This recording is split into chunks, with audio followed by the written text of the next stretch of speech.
Electric cars, the future of driving and being transported. In this program, I'll be chatting with an executive of one of Brooklyn's largest automobile companies. Later, Allyson Martinez from Brooklyn Level Up will talk about those unsightly tree pits on too many of our blocks and the hazards they create for residents and visitors. We begin with what is gradually becoming our future, electric cars. Sean Tahzib, welcome to Brooklyn 45. Thank you, Professor Taitt. It's a pleasure to be here, and I'm happy to discuss a passion topic for me. Great, great. Well, we're in the present. How far into the future are we from this electric car phenomena becoming a reality? That's a great question. It depends who you ask. I think they're becoming the norm, but as far as seeing them make up a bigger percentage of the vehicles on the road, I'll give you some stats. These are some broadly accepted stats. Currently in New York State, there's 140,000 electric vehicles on the road. It is projected that by 2030, that number is going to jump to close to 3 million. The big differentiator is going to be the budget that is being put into the infrastructure. So I think to answer your question simply, you're going to see it very, very soon. I think within the next 5 to 10 years, electric cars are going to make up a very healthy portion of the vehicles on the roads, maybe as much as 50%. Now, you drive an electric car. You've also driven a gas car, gas fuel. What is your experience, the difference between the two?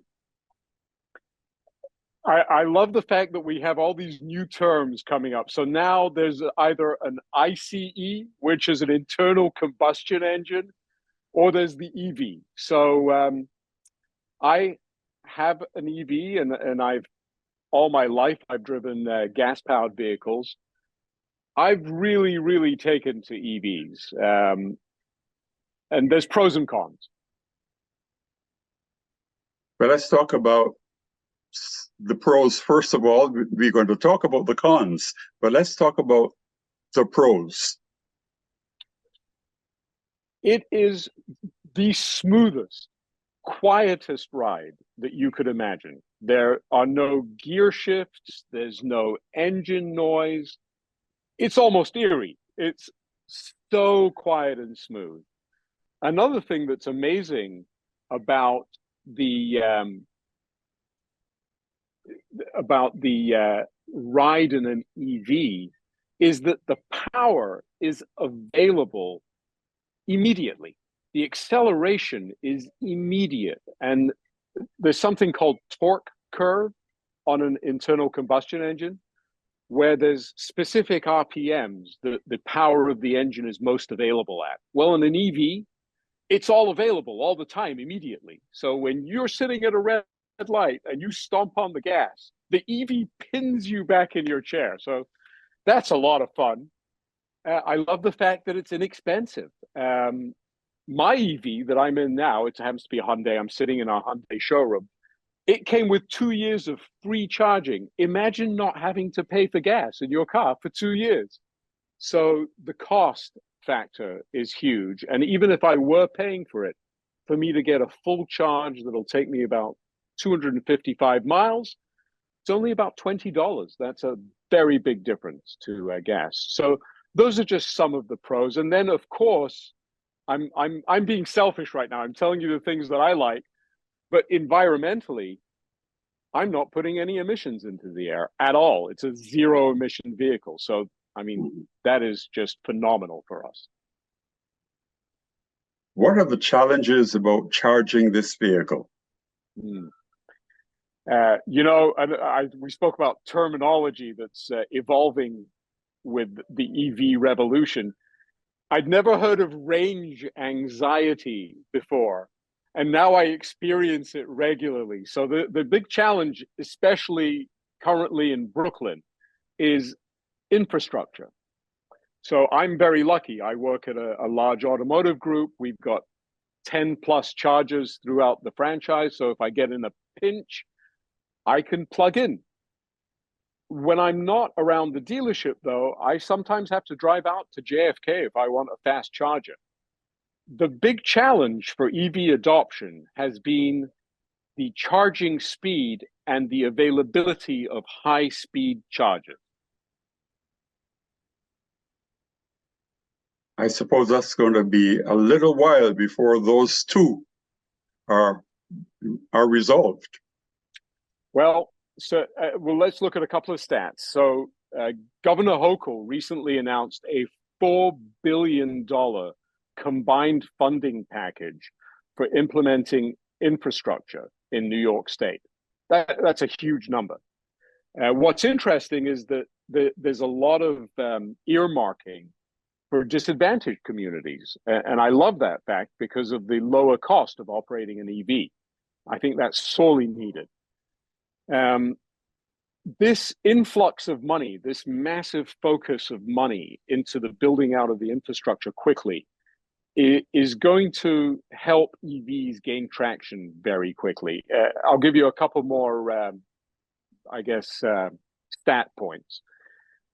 By 2030, they estimate we will have 28 million charging ports throughout the US. Currently in the US, there are only 140,000. So in the next 6 years, we're going to go from 140,000 charging ports to 28 million. So, that is just an enormous increase in the network. Currently, there's only 28,000 fast chargers in the US, give or take. So of those 28 million, the bulk of them are going to be fast chargers. You spoke about the cons, or we were going to speak about the cons. Okay, we can do that now. One of the big cons is charging speed. So if you're not at a fast charger, it's going to take hours to charge your car. Imagine if you went to the gas station, you go to the gas station, you put the pump, you're done in 2, 3, 4 minutes, 5 minutes. Yeah. How can you practically go and plug in for 5 or 6 hours when you're on your way to go somewhere? It's just not possible. However, if you go plug into a fast charger, within 20 minutes, my car can go from about 10% to 80%. So the technology is evolving rapidly. The infrastructure of fast chargers is growing rapidly. I think we're going to see some enormous changes very, very soon. Mm-hmm. You know about Consumer Reports. They have published a series of articles saying that the electric cars have 80% more problems than gas-powered ones. Why would they publish this? Interesting. I'm not familiar with the specific article, so I'll need to dig into it a little bit. It's a very new thing, so it is a new technology. Mm-hmm.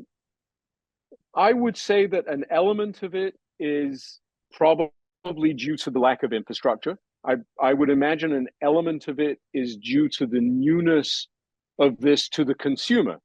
So it took a while for me to get used to my vehicle. I have not, so I work in a dealership. 3 of our dealerships have EVs. I don't hear that.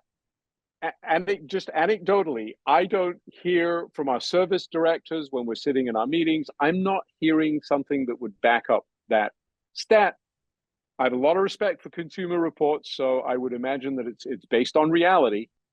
Not familiar with what they're speaking of exactly. I have not experienced that, and I've had 2 EVs. One was a Nissan, and the other one is my current one, which is a Hyundai. I haven't had a single problem with either of them, other than a couple of times in my Nissan, I ran out of juice totally and had to get towed. That was a problem. You said you work with a dealership, at a dealership. You are an executive with a dealership. What is that dealership? So I am at Plaza Auto Mall. I am the marketing director for the group. We have 5 franchises right here on Nostrand Avenue in Midwood.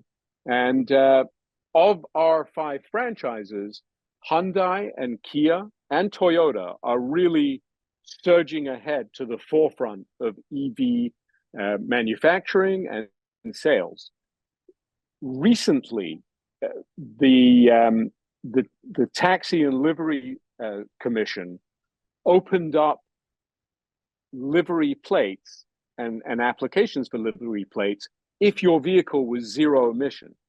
And we're going to see a lot more of these cars on the road because there was a massive push for all the livery drivers and the Lyft and Uber drivers that wanted to get their plates. They came and got EVs. Talk about zero emissions. People have been hearing a lot of this term. What exactly is meant by zero emissions? And we know the government had said that they hope that by 2035, 100% of new cars and trucks will have zero emission. What is this zero emission? It doesn't put out any byproduct of the process that's being used to move the vehicle. So rather than having combustion take place and then the gases that come as a result of that combustion, there isn't. It's a battery, or it's multiple batteries. There is no emission. You could take an electric vehicle, you could turn it on in your garage, and there'll be no fumes from it whatsoever. So we're not putting any greenhouse gases out into the atmosphere. Do you foresee in the future charging ports, charging availabilities being widespread?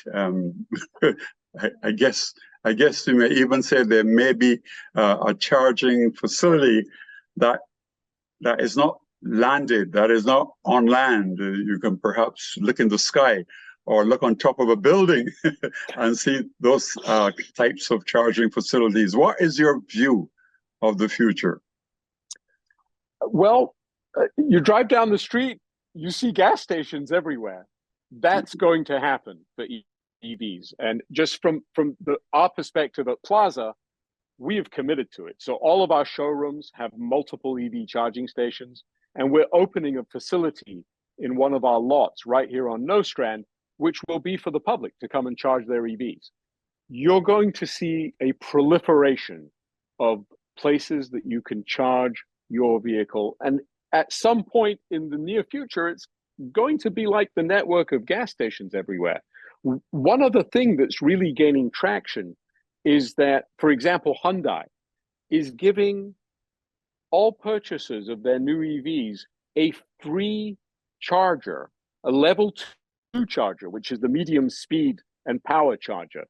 So I bought this new EV, the Ioniq 6, and at our home in Bushwick, we're getting to install, free of charge, an actual charging port. And you're going to see more and more of that. Buildings going up, people, the row houses that have the parking spaces in front of them, you're going to start seeing chargers installed everywhere. Now you talk about these are home charging, portable. How portable? So they're not portable. They actually come and they install it in your house. So we're scoping this out right now, and at the front next to our stoop, they're going to install a charger, and we'll pull our vehicle in to the gates, plug it in, and charge it overnight. Fantastic. Yeah.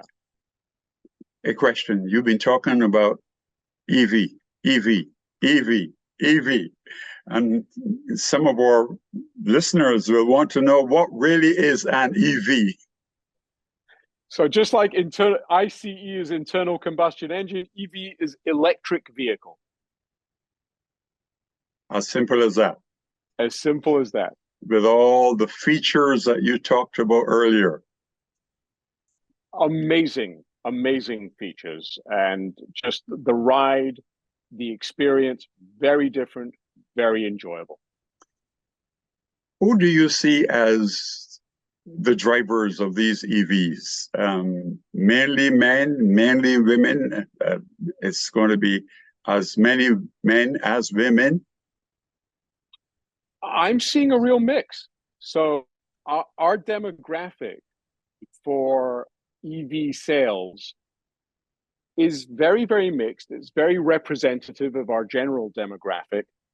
There was a spike when the Taxi and Livery Commission announced that you could get a license with an EV. There was a big spike in anybody that was in that livery service industry. So that probably skewed the demographics male a little bit. But other than that, it's very reflective of our overall demographic. Okay, and the financial ability of persons to afford these EVs, what do you think that's going to be? I find them to be a very affordable package because one of the biggest costs of car ownership is fuel.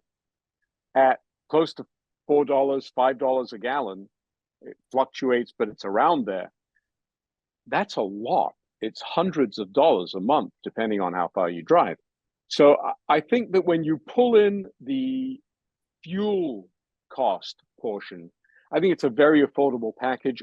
Also, there's a lot of very aggressive lease programs. So I think you're looking at very affordable, comfortable payments, but it will run the gamut.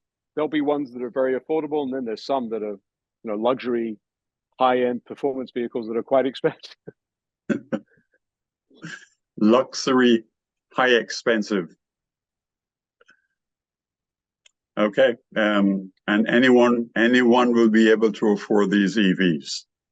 Right now, there are EVs at 3 of our showrooms that some of them represent some of the most affordable deals we've got at the moment. And I'll tell you one more thing that really contributes to that. There's currently close to $10,000 in incentives that anyone that purchases or leases an EV may be eligible for. There's the $7,500 federal rebate for buying a zero emission vehicle. There's a New York State Clean Air Act, which is another, I believe, $2,000 to $2,500. So there's a lot of money out there to incentivize people to get EVs. Sean Tahzib, he not only works with a company that sells these vehicles, but you have driven 2 of them yourself. You had one before and you now drive another EV. I want to thank you so much for the information that you've shared on Brooklyn 45. And when people come into your dealership, they're going to look to see if they recognize you. Thank you, Professor Taitt. It was a pleasure.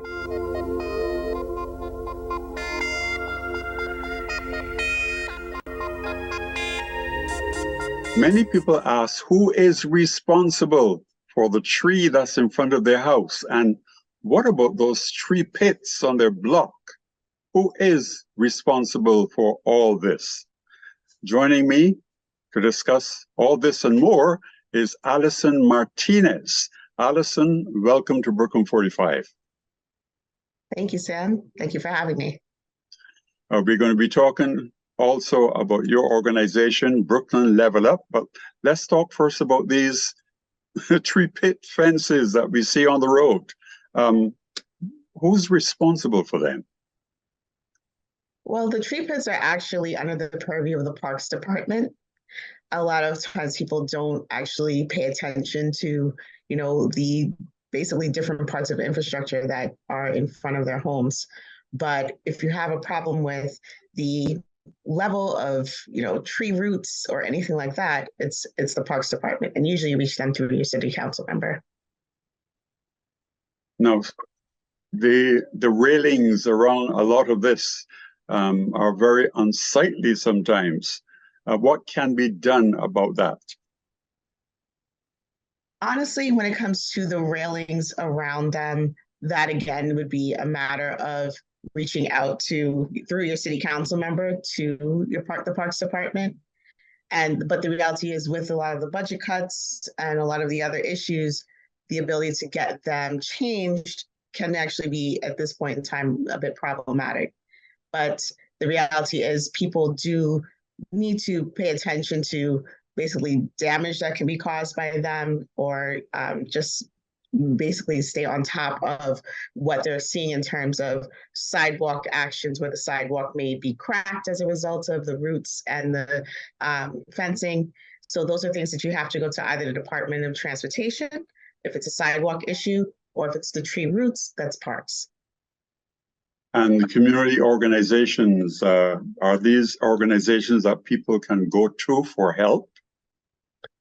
When it comes to complaints, when it comes to city infrastructure and that result, one of the other places that people can go for direct support and service is your local community board. Fortunately, a lot of people in our community do not take advantage of the opportunity to meet decision makers who come to those monthly meetings, or to find out what else is going on in the community. But that's exactly the spaces that we should be occupying to make sure that we are getting the services we deserve. You are the founder of an organization called Brooklyn Level Up. What is Brooklyn Level Up? So Brooklyn Level Up is actually I would say it's the dream of myself and my co-founder, Rachel Goodfriend, that really stemmed from our work on the Land Use Committee of Community Board 17. When we started in about 2018, I was co-chairing at that time, and we were actually working on a lot of development issues where we would have seniors, especially because those tend to be most of the homeowners in our community. They would come and complain about not knowing how to manage the developer next door who was encroaching on their property, sometimes using their electricity or attaching things to the hose that they had in order to get their projects online. And we realized there were a lot of things we wanted to do that we couldn't do specifically through the community board. And that meant we needed to build a community development corporation to really support communal wealth in our community, be it through building a community land trust or working with small businesses in East Flatbush, and Flatlands. So. Now, we talked earlier about these tree pits. Is there some kind of community responsibility for all this? And how do you talk to the community from your own organization about their responsibilities? When we talk to community about a lot of infrastructure issues, be it tree pits, BioSwells, or anything else, we really try to talk to them in terms of how to empower them and activate them. The reality is, a lot of times in our community, people are suffering from apathy, really. They're just unwilling to really engage. And honestly, it's because they're not satisfied with the representation or the response that they've gotten when they've tried to engage either elected officials or agencies. And as a result, because they feel like they don't get action, they then don't engage. So what we try to do is just to find opportunities to educate people, to let them know what projects are coming online, and then to ask them what it is that they want to see in their community. We operate from a space of wanting people to stay engaged, and also to realize that although sometimes it may seem as though the goal is to have people who live here be displaced and not live here anymore, we have a right to be here, to have our stories told, and to have the services that we need and deserve. And that starts with our asking, and also just educating ourselves so that we know what it is that we want and can negotiate to leverage the realities of the fact that we are homeowners here, we are residents here, and can really have a lot more power than we really like to really think that we do. You mentioned BioSwells. What is a BioSwell? BioSwells. BioSwells is actually it is part of an environmental effort to build infrastructure in a affordable manner, I would say, in terms of creating, essentially utilizing plants and soil to be able to collect groundwater and to be able to then avoid some of the flooding. The problem is that in our community, we're seeming to just get BioSwells. And the reality is that is more performative in when it's just utilized in that way. What we have is a community with like 80-plus-year-old infrastructure and utilities. And so the reality is what we need is to increase the underground sewage lines and all of that. With the infrastructure bill that was passed a couple of years ago, we're not seeing the massive projects that we need to see in order to avoid some of the longstanding issues with flooding and everything else that we experience in this community that we hear complaints about all the time. We are going to do a second program, Allyson, and we're going to have you back. We want to talk about this Interb Express. And lots of people don't know anything about it, and I know that you have some concerns as well. In 30 seconds, as a teaser, what is this Interb Express? The Interb Express is a state project that would bring light rail, commuter light rail to our area, utilizing the existing overpasses that people are familiar with. But it's also an opportunity for us to get some more community assets built here if we are grounded together as a community. Okay, and this Interb Express is between Brooklyn and Queens. Correct. It would connect, honestly, Jamaica, Queens, and all the way through like Industry City. Okay, so we're going to do a second program in a couple of weeks, and we're going to talk about this Interb Express. We're going to talk about a lot of this infrastructure that is going on all over Brooklyn, and a lot of the concerns about that infrastructure and how the community can be a part of the decision as to what these infrastructures will be, especially as they affect people in their own neighborhoods. So I want to thank you for being on Brooklyn 45, Allyson Martinez, and your organization is called again? Brooklyn Level Up. Brooklyn Level Up, Level. Okay, again, thank you very much for being on Brooklyn 45. Thank you. We thank you, our viewers, for watching this program, and we invite you to partner with Brooklyn 45. Please go to our website and you can see how you can contact us. Tell all your friends and family and colleagues to watch Brooklyn 45. On behalf of our team here, I'm Sam Taitt.